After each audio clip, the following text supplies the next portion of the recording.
Good evening, everyone. Welcome to the webinar Post-COVID-19 US Market Outlook. I'm Ming Hui from Phillip Futures, and this webinar is held in collaboration with CME Group. Speaking to us today will be Mr. Daniel Ang, proprietary trader with over 30 years of experience, Executive Director of Tradvault Singapore. He will discuss with us the impact that the border tightening measures several US states have in plan will have on the US indices, and stay tuned to find out where you may be able to find upcoming trading opportunities as well. Before I hand this over to Daniel, I'd like to inform everyone that if you have any questions throughout the course of this webinar, please feel free to drop them into the questions box because we will have a Q&A session towards the end. And now, without further ado, let's have Daniel speak to us. All right. Good evening, everybody. Welcome to this webinar hosted by Phillip Futures in collaboration with CME. Today, we are already into the third quarter of 2020, and obviously, by now everybody should know that 2020 has been a very exceptional year. Throughout my 35 years in this business, I've never seen a market move the way it did.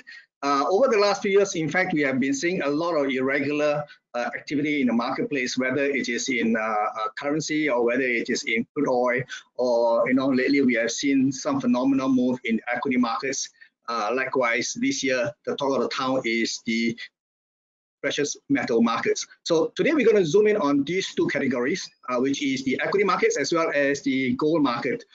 For the equity markets, I'm going to just concentrate doing three of those indices. The US major indices will be the Dow Jones, the Nasdaq, as well as the S&P 500. And then we will talk a little bit about gold towards the end. And then we'll try to keep it within 45 minutes so that we have some time to do some Q&A towards the last 15 minutes of the presentation. Now, without much ado, I would like to share with you my screen. Okay, so now if you can see my screen, if you can see my screen, that'd be great. If you can see my screen, then I will continue doing this. Now, the first thing I want to do is, of course, to mention the disclaimer. Futures and options are highly speculative instruments, so they do carry a fair amount of risk. Likewise, the potential rewards are also very, very good. Now, you should be aware that the risk and be willing to accept those risks if you choose to invest in futures or options. As we all know, derivative markets can be a little bit volatile. Now, also do not trade your money that you cannot afford to lose. This is only common sense. And of course, this presentation is in no way a solicitation for you to buy or sell securities, especially in regards to futures and options. What we're going to say here is that past performances will not be a guide to futures results. So this is what we have to do. Now, we're all going to start off with the fundamentals. This month, at the first week of this month, we already see US unemployment, although has come off better than the market expected, but this is still an awful number because it is still way above 10%. When we know that the US got hit by COVID-19, the month of March has been terrible. When the numbers came out in April, which is like 4 months back, we already see that US unemployment has shot up sky high to 14.7%. Even with the revision, it is still fantastically high. I've never seen an unemployment rate in the US for the last 30 odd years at this kind of numbers. You can see prior to that, you can see the last few quarters all the way back to July 2019, it has been hovering about 3.5%. But you can see that up to the April number, you can see that the number was 14.7. So over the last couple of months, it has gradually come down, but still, it is still at 11.1%. A terrible number to say the least. Then, of course, with the unemployment, with the lockdowns that we have seen over the last few months in the United States, although they have been gradually opening up in certain cities, but certain cities has been under pressure to lock down again. The GDP, of course, has been hit. We can see that the GDP for Q2 is way down at 32.9%. This is quite a phenomenon because we have never seen US GDP on a quarter-to-quarter basis having collapsed to this kind of level since the World War II. Likewise, elsewhere, we can see that in Singapore or whether it is elsewhere, we can see that the GDP has also basically been collapsing. So fundamentally, we all know the picture is pretty bad. But that being the case, a lot of people have been saying, are these going to be the driver? Fundamentals has been divorced from the equity markets for some months now already. By now, you should already know that as bad as the numbers are on the economic front, the stock market has been trading at unbelievably high levels, especially the Nasdaq. Nasdaq is at all-time high. So how are we going to reconcile the fundamental relative to what we are seeing in the stock market relative to the mainstream?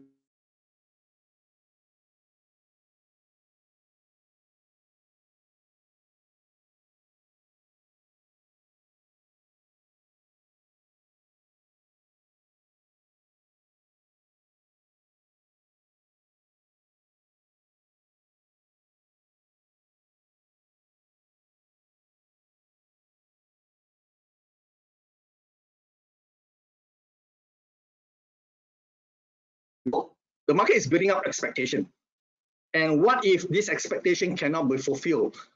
It's very curious because most of the US companies, the pharmaceutical companies, they are looking into creating a vaccine for COVID-19. Sorry, Daniel. Hi, Daniel. Yes. Can you repeat yourself like from earlier, please, because the audio dropped off a bit. Oh, okay. Right. I was saying that previously we can see that the US unemployment rate has been quite terrible, although it has improved somewhat to 11.1%. Likewise, the US GDP for the last quarter has crashed down to 32.9%, which is a phenomenal number because we've never seen such numbers since World War II. Like what I said earlier on, fundamental is not going to be what we should be looking at because the fundamental has been quite divorced from what we are seeing in the equity markets. What I believe can be the driver going forward are the three key drivers here, which is the availability of a vaccine as far as COVID-19 is concerned. Although Russia comes out with one vaccine 2 days ago, most of the focus will still be on Western vaccine. Okay, are we going to be anywhere near a vaccine this year? For the US pharmaceutical company, they are really forecasting something like November, which is quite a coincidental because November, it happens to be the US presidential election year. So the timeline is probably squeezed in to fit in with the political agenda. So that one, I'm not too sure whether by November this year, we can even see a workable vaccine. Now, the other one that is going to be key until the November election is going to be the geopolitics between US and China. So for some time now, we already know that the relationship between China and US has been rather tense. And over the last few months, we have US has actually put up more pressure on China. Okay, the latest one will be on the ban of TikTok and on going forward, the ban of Tencent in regards to WeChat. So we know that the space between US and China is getting has been squeezed. So this could actually cause stock market to have some worries. So we want to watch out for this geopolitical front. The biggest elephant in the room right now is, of course, the US presidential election on November the 3rd. So from now until November the 3rd, the market is going to be in a flux. Okay. So we are already saying that the vaccine, are we going to see any vaccine from now? Okay. As of last count last week, there are about at least 218 companies racing to come out with a viable vaccine. Of course, Russia is the one that already claimed that they have one workable vaccine. So we do not know. Okay, so we will have to see. So going forward, you can see that most of the vaccine that we are looking at some kind of timeline. Out of the many that you can see here, there are only 6 pharmaceutical company that are already in phase 3. Phase 3 is just before the approval, the regulatory approval. So out of the 6, 3 are from China, 2 are from US, and obviously the Russian one was not even in the picture, but somehow they managed to race to watch the ending line. So now we want to see how this thing will play out. Okay, sorry.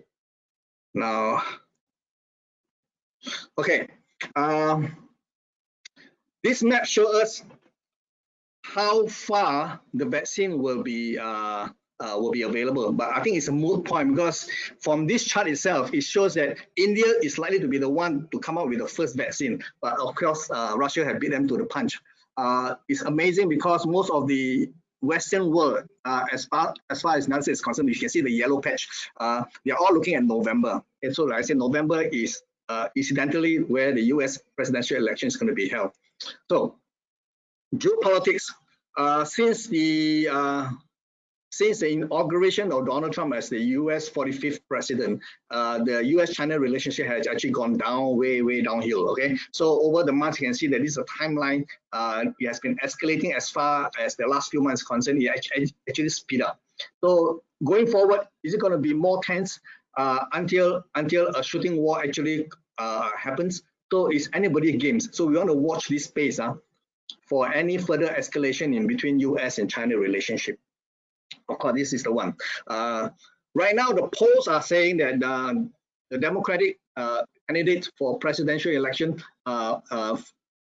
is Joe Biden, and he appears to be leading in the polls. But we know in the last election, so was Hillary.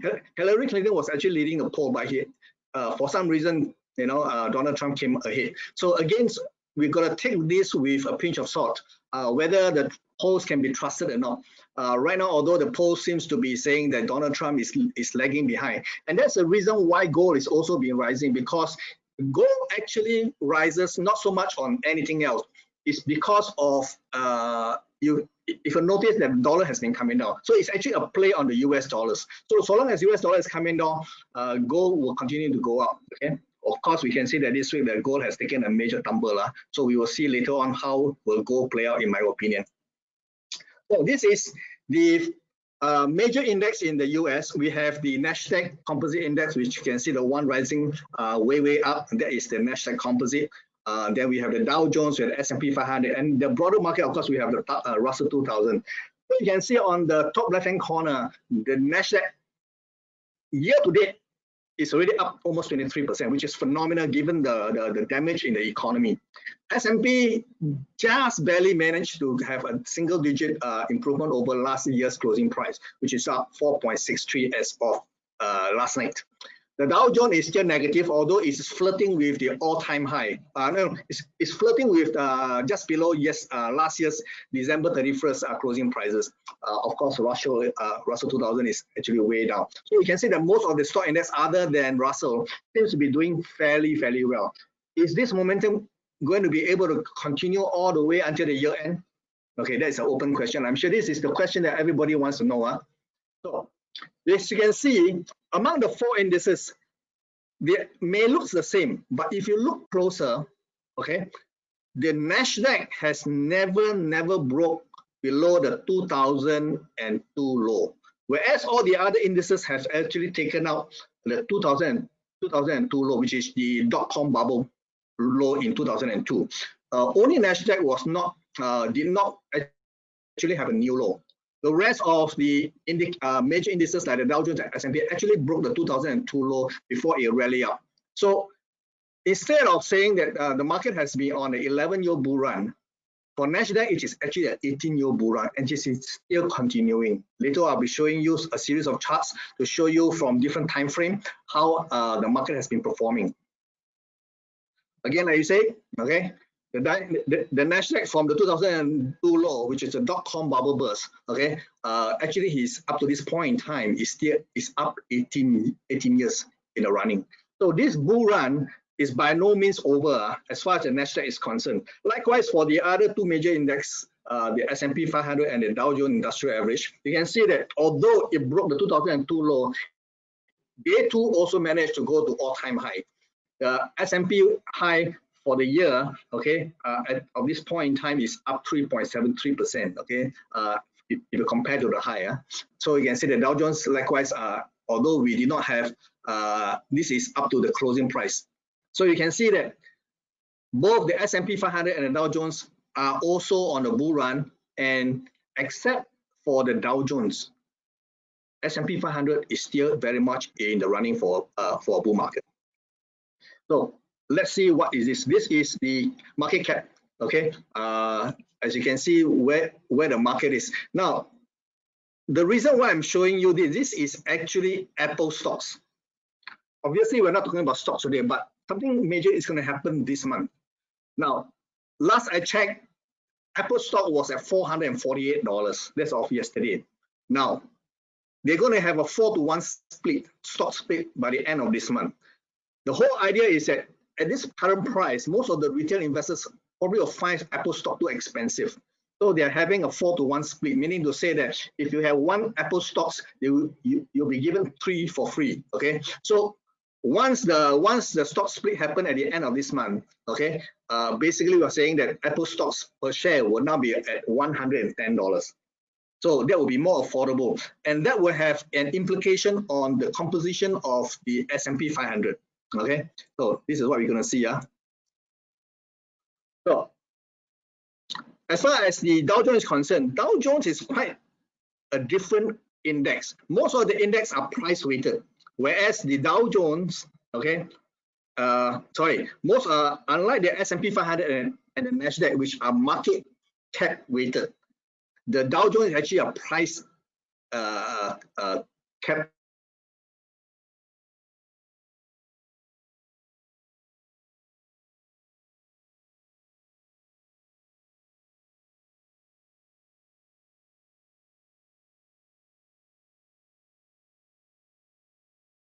Hi, Daniel, can you hear me?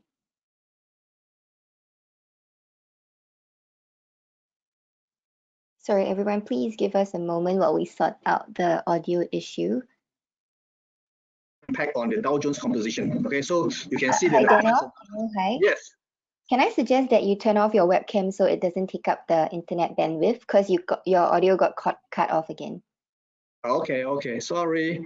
Thank For you. some reason. Right. So this is what I think you guys will be waiting for, the market outlook for the 3 major indices.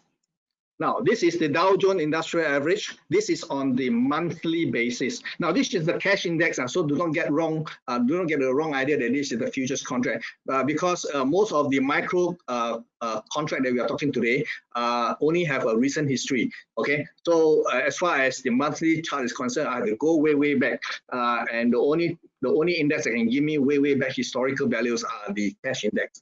As you can see, the market closes at the end of last year at 28,500. As of last night, the market is just below 28,000. Okay, 28,000, which is just not very far away from the all-time high, which is 29,500.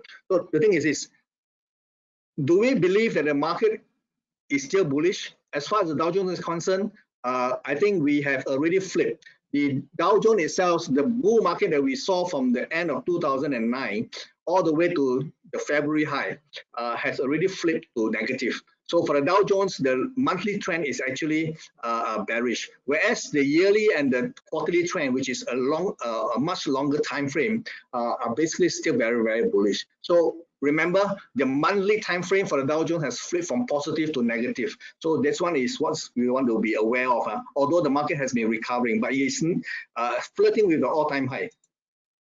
So we can see that this is the weekly time frame. Now this is the E-mini, not the micro, the E-mini, because like I said, the micro is only have only limited historical value because it only started last May. So we are talking about the E-mini for the Dow Jones Industrial Average Futures. So this one is the front month, which is the September contract. So for this contract itself, the all-time high is 29,530, which is traded on February the 13th. The market slammed down all the way to 18,086, and that was pretty fast because all happens within 4 weeks. And the market has been recovering since then. And there's a lot of talks that the bull run is back. So as far as the Dow Jones is concerned, like I said earlier on the monthly time frame, it has flipped from positive to negative. So as far as concerned, this is a corrective rebound on the Dow Jones. So you can see that it's edging towards what I will consider to be a vulnerable zone in which the odds will shift towards sellers rather than buyers. Okay, so as far as we are concerned, the weekly time frame seems to suggest that this up run from the March 23rd low is actually a corrective rebound. So this is the daily time frame. Now, daily time frame, you can see that the market is again edging towards the what I consider a sell zone, which is an area between 28,084 to 29,530 on the E-mini contracts. This is the micro contracts. Okay, so this is the micro contract for the daily time frame. You can see that the market is edging towards that box of green, in which I will be more willing to consider selling than buying, because the odds, as far as you're concerned, seems to be in favor of going counter trend. Because, like I said, the entire rebound on the monthly time frame is actually seen as a corrective rebound. Okay, so this is what I think the market is going to do. Is likely to, given a choice, I am of the opinion that I think selling offers better odds. Now, this is the S&P cash index as well. You can see the S&P 500 on the monthly basis, it is very positive. In fact, if you look at the yearly, the quarterly, and the monthly trend, they are all bullish. Unlike the Dow Jones on the monthly time frame, it has flipped from positive to negative. On the S&P 500, there is no downtrend. Okay, the market, although have dipped all the way down to 2,191 in March, has already rebounded and has basically maintained its bullish outlook throughout the entire sell-off from 33,093. Okay, so you can see, although the market dropped a thousand points, but it's basically managed to hold on to its long-term trend. So as far as you're concerned, the S&P 500 is still bullish. So this is the weekly time frame for the E-mini, which is a September futures. You can see that as of yesterday, you can see that it's flirting with the all-time high, which is traded in February, just before the market collapsed to 2,174.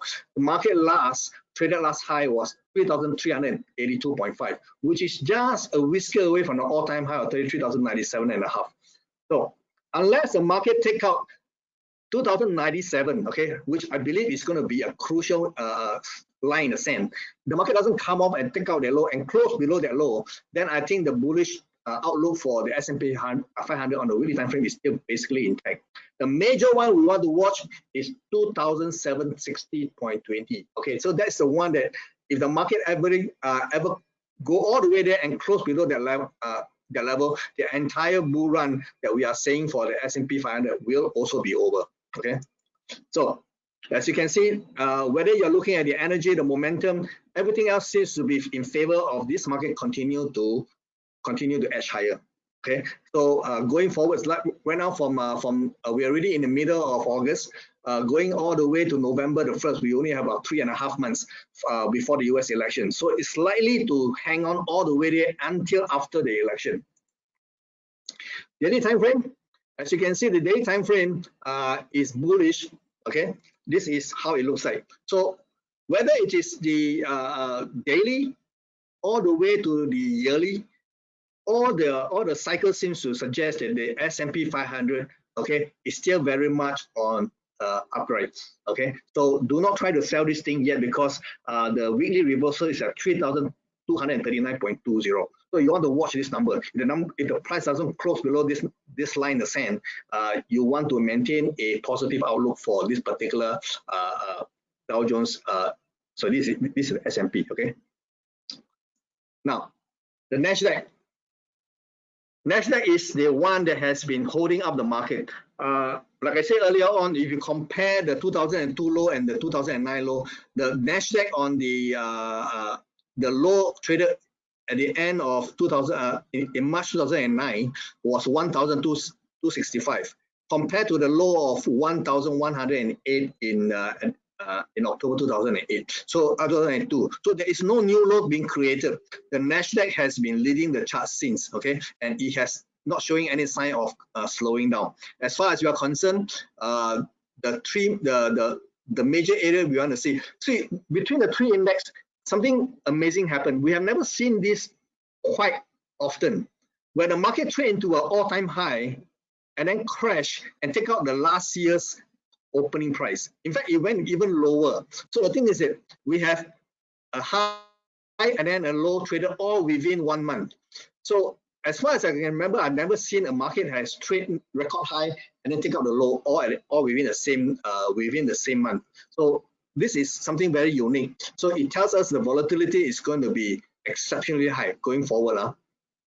So this is the monthly time frame. Like I say, the market is basically very, very bullish. So on the weekly time frame, you can see that right now we are last week we actually have an all-time high at 11,283. So this whole week itself, we do not have new high yet. Okay, but based on the momentum, you can see the market has been trading very nearly within the channel. So long as this up channel remains intact, and unless the 9,494 is taken out and close below those levels, okay, there is nothing to worry as far as the bullish posture is concerned. So all three index have slightly different kind of sentiment. We have the Dow Jones slightly weaker compared to S&P 500 and the Nasdaq. So on the daily basis, you can see that they are all bullish.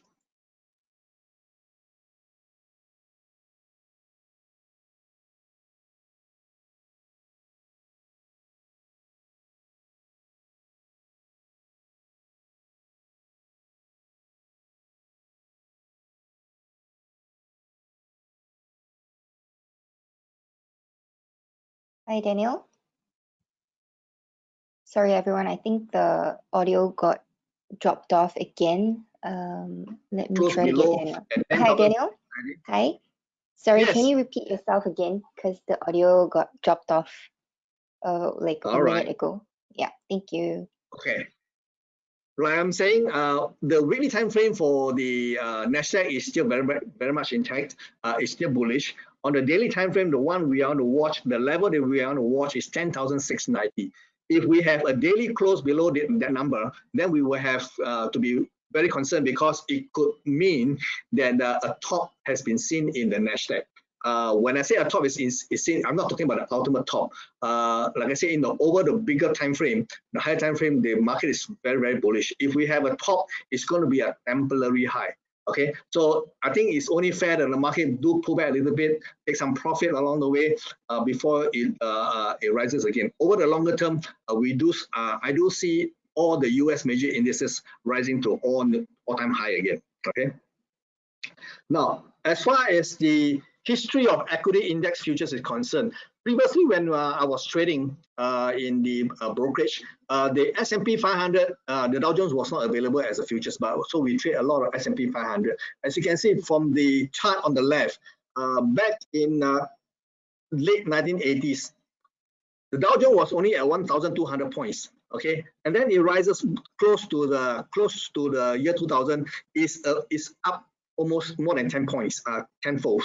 So logically, the margin required for trading the US equity index would have to do some adjustment, because it has become very expensive, because the initial margin is always based on a percentage of the actual nominal value. So if the index has increased by tenfold, obviously the margin cannot stay the same back in the 1980s. So it would have to show some kind of adjustments. So that's what they did.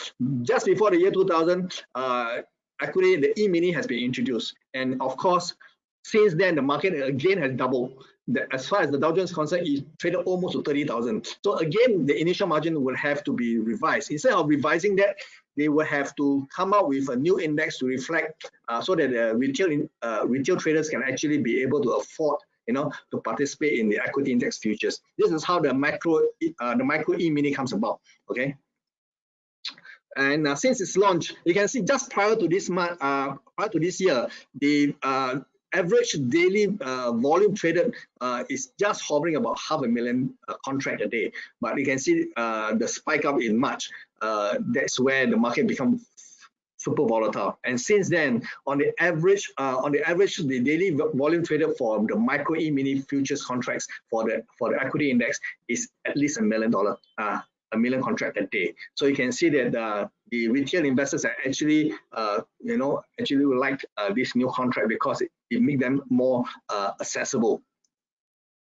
Now, this is the contract specs for the equity index. We're going to only be talking about three, which is the Dow Jones, the S&P 500, and the Nasdaq 100. And you can see that the micro E-mini is actually 1/10 of those sizes of the E-mini, and obviously the point value is also reflective.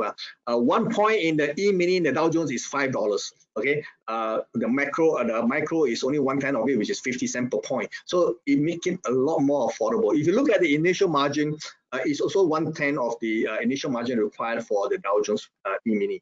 at $1,177. There is a micro E-mini Dow Jones, which everyone should have in their account and before they take up one contract of the futures. Likewise, for the S&P micro is $1,320 compared to the E-mini at $13,200.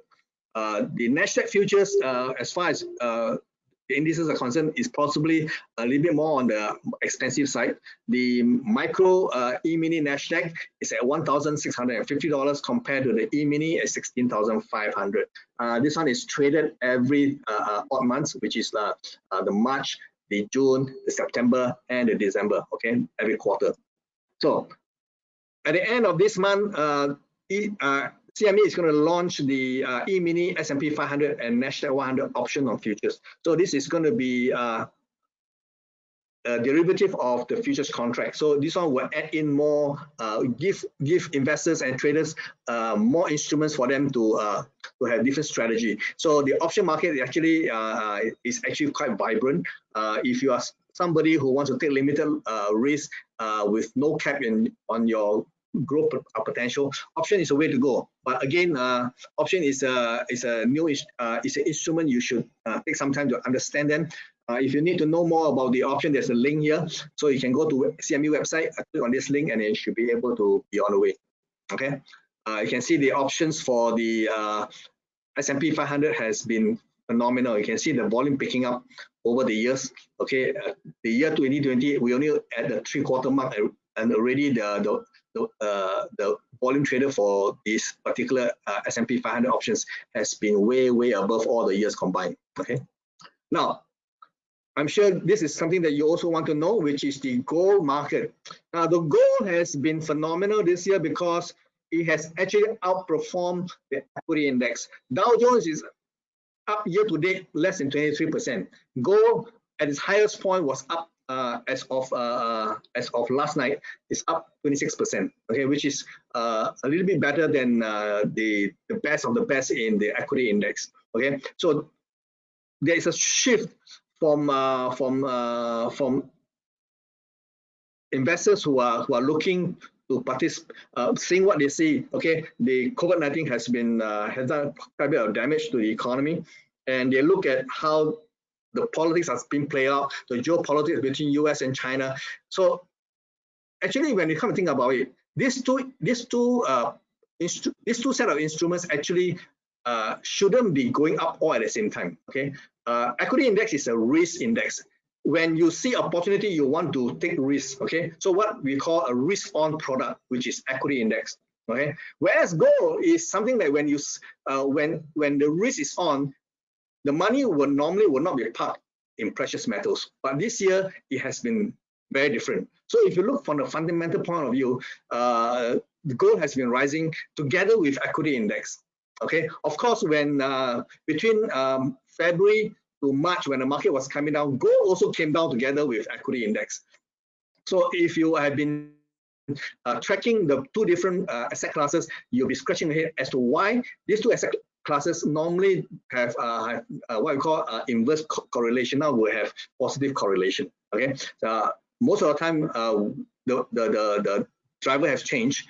So the way I see it is that gold, the investors going to gold is more on the play on a weakening US dollars, as well as the lack of confidence in governments. Okay, going forward, we're going to see a lot more dislocation.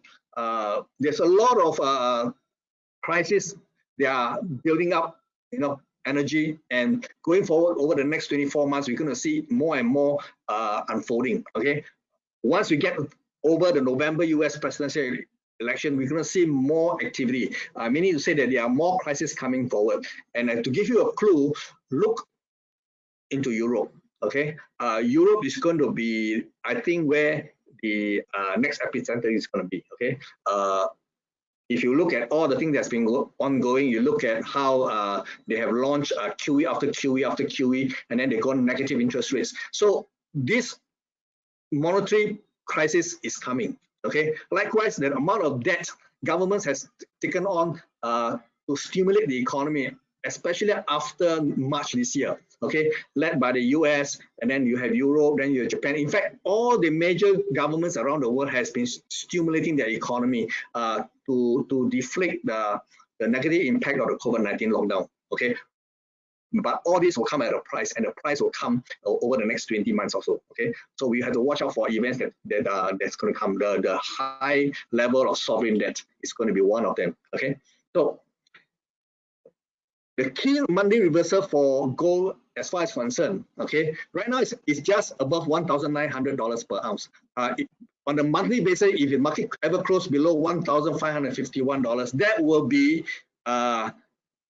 alarm bell should actually ring, okay? But the major one is at $1,019, okay? So if the market ever close below this kind of numbers on the month-to-month basis,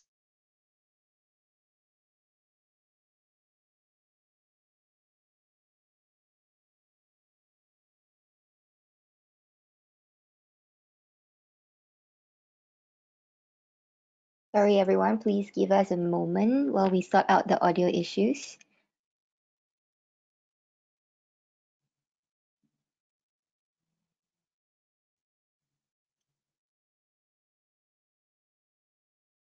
last month we can see a record number of Daniel. gold being Sorry, delivered. can you repeat yourself from the previous slide, please? Because the audio dropped off again. Thank you. Okay.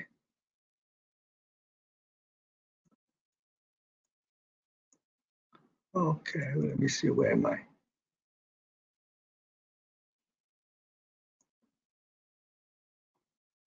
Okay, this is where are we? I think we are.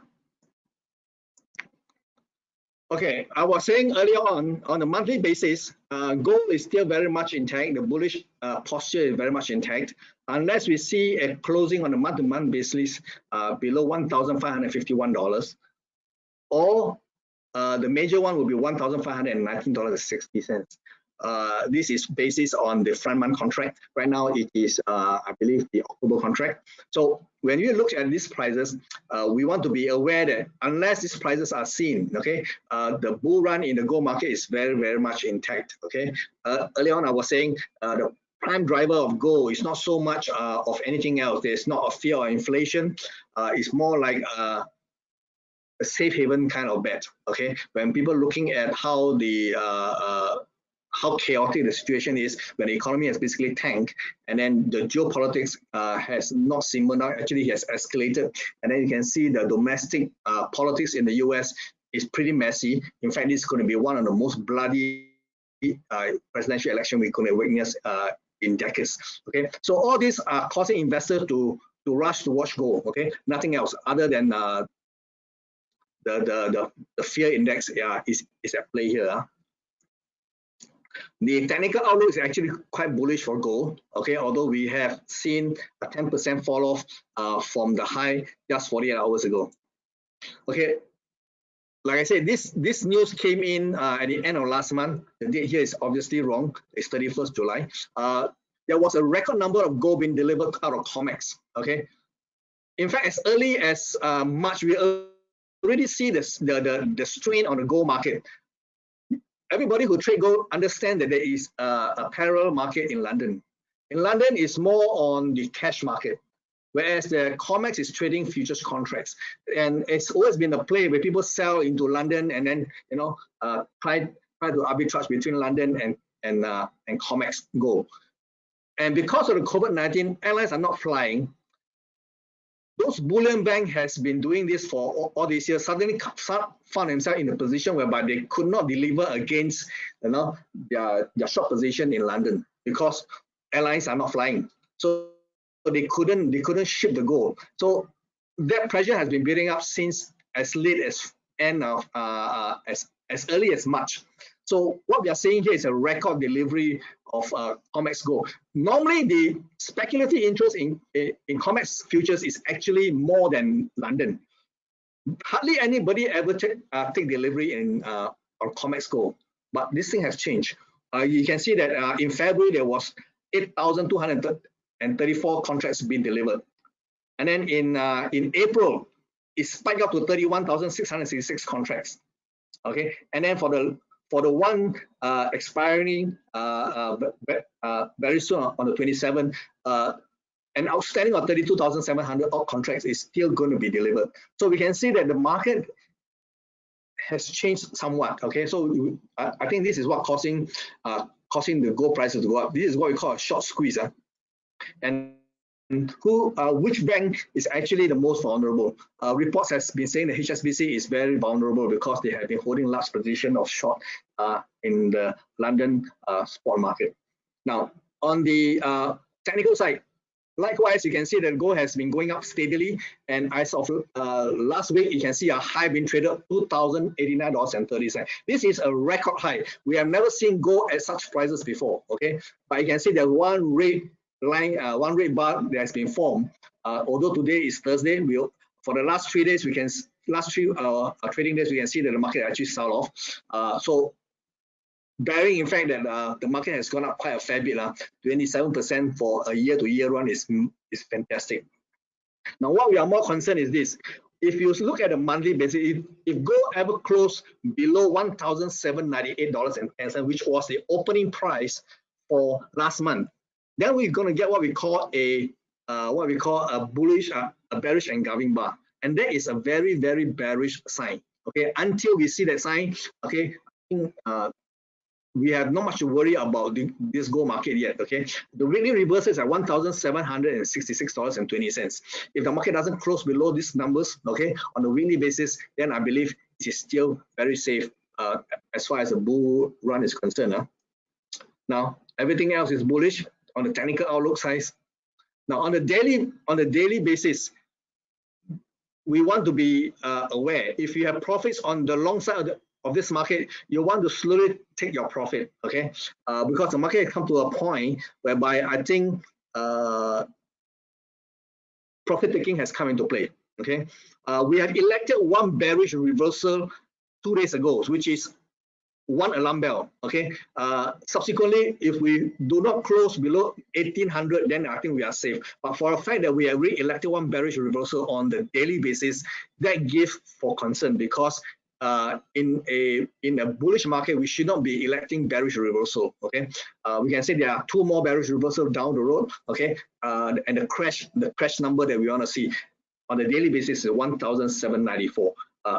We are very far from those because the last closing price was $1,949. Okay, so we are very far away from those numbers. But if we ever see that, we want to be aware that the sentiment has changed. Now, going forward, we're going to expect choppy trading going into today and tomorrow, and then thereafter until next Tuesday. In between the Friday and next Tuesday, for the next 3 days, we're going to see alternate move: one day up, one day down, one day up. Okay, and then if the price, if the market continue to rise going into the 24th of August, then we can see a opposite directional move. So we can see a directional change comes on the 28th of August. Obviously, these are based on cycle. Nothing is cast in stone, but it does give us a date to look out for.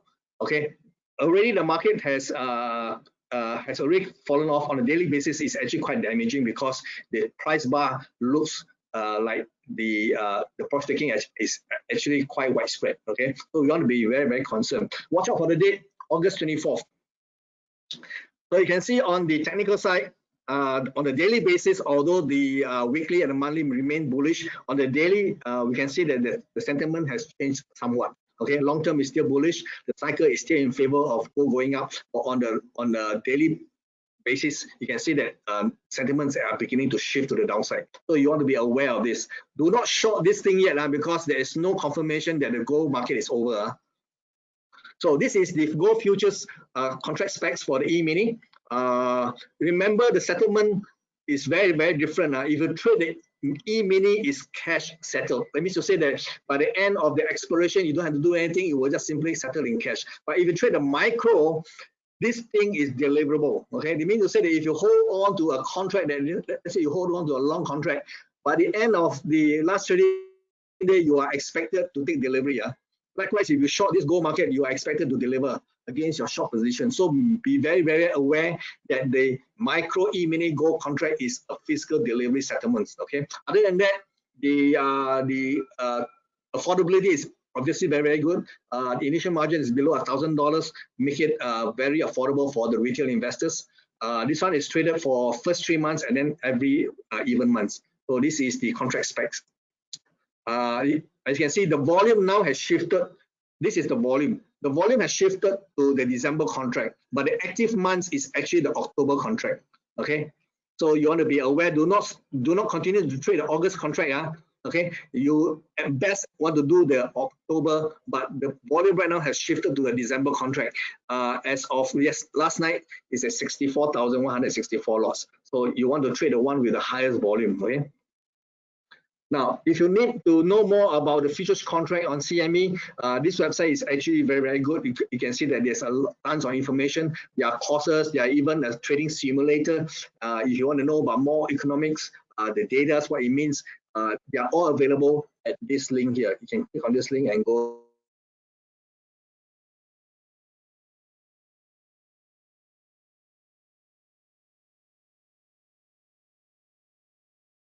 Hi, Daniel. I think your audio dropped off again, but I think we're entering the Q&A session. Please let me know when you can hear me again.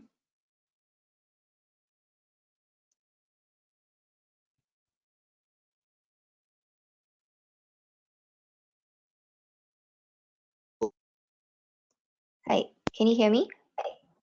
Yep. Okay, sure. So, all right. Okay, first off, Brian would like your advice for gold because he doesn't think it bodes well that Trump had refused to comment when the White House economic advisor said yesterday that the American economy is entering self-sustaining recovery and does not need more stimulus. So do you have any further thoughts on gold moving forward, please? Yes, like I said earlier on the daily time frame, it seems that the sentiment has been somewhat damaged, although it has not reversed as yet. Okay, over the longer term, you want to buy gold because gold is going to go a lot higher. Not so much of anything else, but because I think over the next few years, we're going to see there's going to be a massive what we are seeing over the last few years.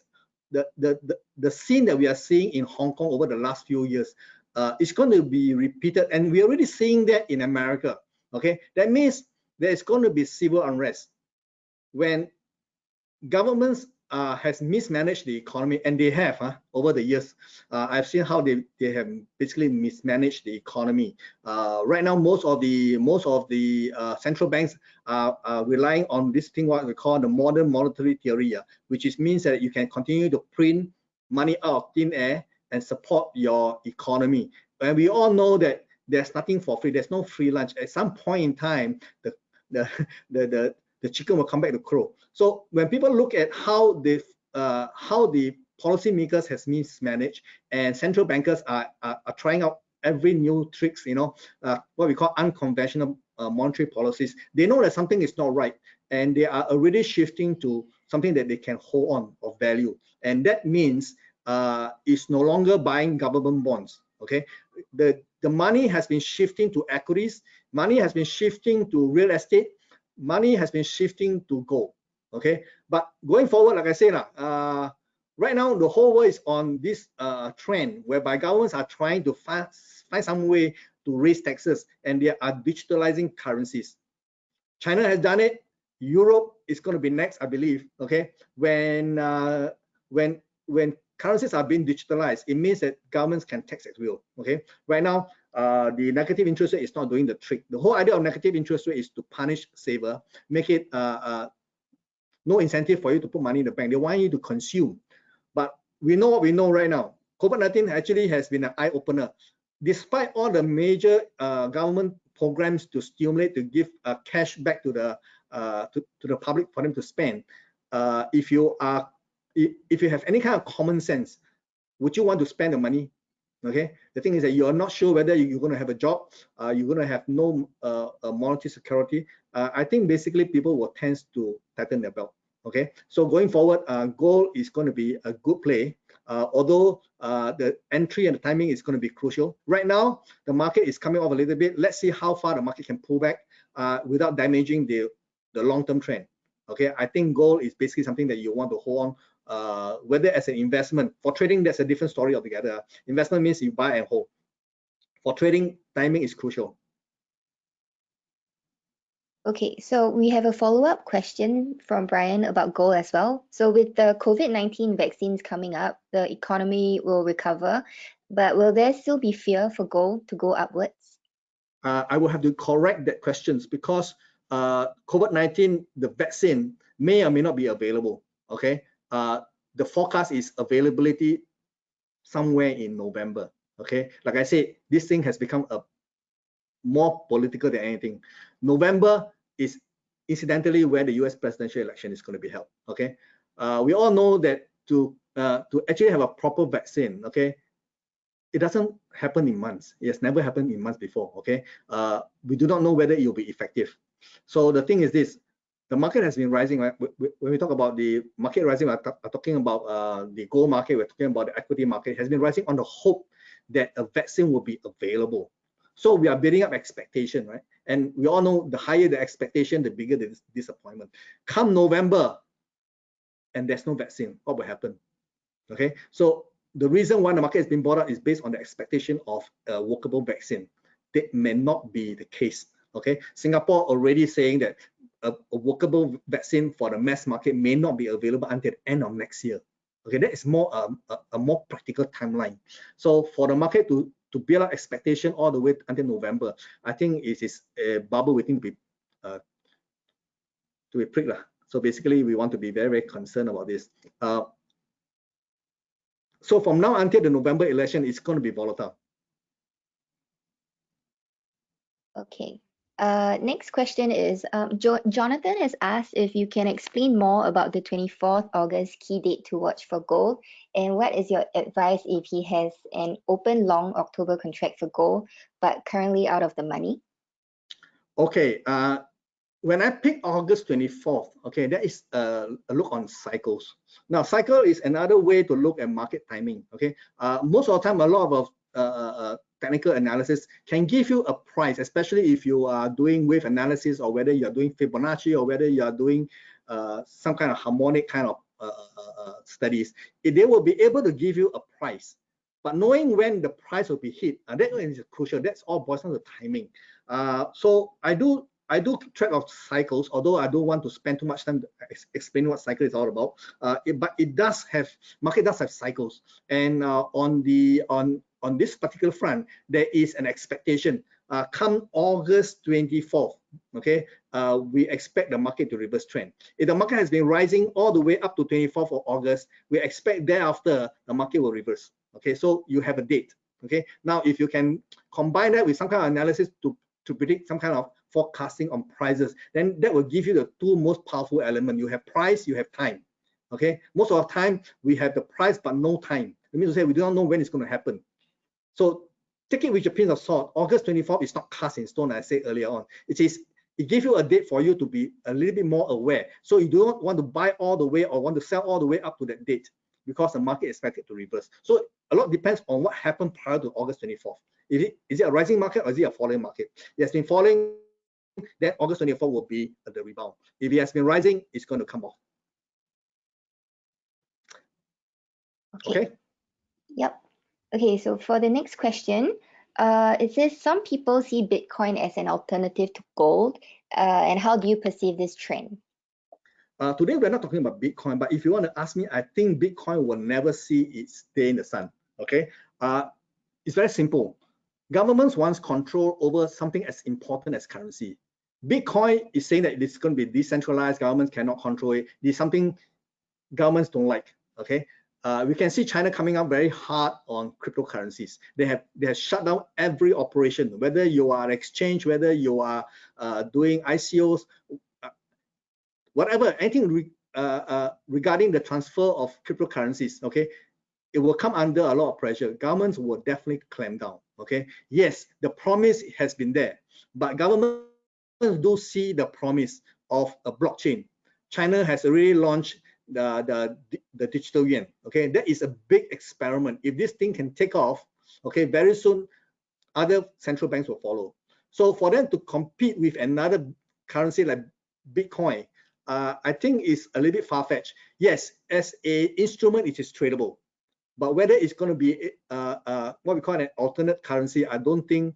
Like I said, I'm not very optimistic about it. Okay, as an investment, yes and no, because the price movement, okay, the volatility is very, very high.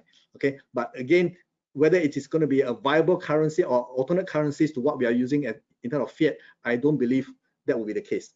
But as an instrument for trading, I think it is quite a marvelous instrument. Okay, so the next question is, should we buy physical instead of gold index, and what are the pros and cons of doing so? Oh, yes. There are many, many ways to invest in precious metals. Obviously, you can buy jewelry, which is one way people do in India, but don't go the jewelry route because of the workmanship will be marked up on top of the actual value of the metal. Okay. Of course, you can open up a gold savings account. In Singapore, UOB has actually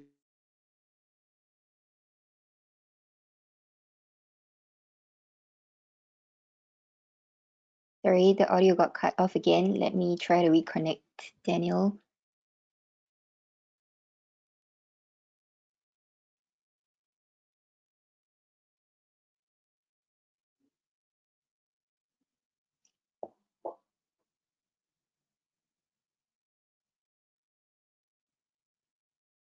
those days it's easier to trade, but nowadays the daily volatility is scary. Sorry, hi okay? Daniel. Can you Yes. can you repeat your answer to the last question about buying physical instead of gold? Because the audio got dropped off. Yeah, thank you. Okay, physical gold means you actually have the goods in your hand. Instead of buying jewelry, I think if you want to go down that road, gold coin is the way to go. Okay, and not just any other coin. Don't buy the numismatic gold. Buy gold that has widely being accepted, like a maple leaf or the American eagle or the Chinese panda. Okay, those are the one that you want. Okay, and then the best is to buy the bullion bar. And if you can afford to go down this road, buy the biggest bar you can afford. Okay, but there are downside to buying physical, meaning to say that after you bought the gold, okay, whether it's in jewelry or whether it's in coin or whether it's in bullion bar, where are you going to store it? The last place you want to do, in which you want to store is in a bank safe deposit box. You may not realize this. Once you put the money or your valuable inside a safe deposit box in the bank, it becomes the property of the bank. If the bank goes down, you'll be the last one to get it. Okay, so next, where do you put it? You can put it in your safe at home, but again, there is a security risk. What I can say is that if you have to buy physical, don't tell anybody, not even your closest friend, okay, that you actually have those things in your house. Okay, trading is a different thing. When you trade gold, paper contract, the bulk of the volume being traded in the gold market are paper gold. Okay, whether it's a futures contract, ETF, okay, they are all paper gold. So there are a lot lesser gold that's circulating in the market than relative to paper gold. So if you are doing paper gold, meaning you say you are trading, but if you are to invest, I will strongly recommend that you go physical. Go into the physical market, okay? And like I say, gold is going to be a lot more valuable over the next few years. If you have a program to buy progressively, if the market goes down, you want to buy, you just want to accumulate because it's going to be worth a lot more than what it is right now.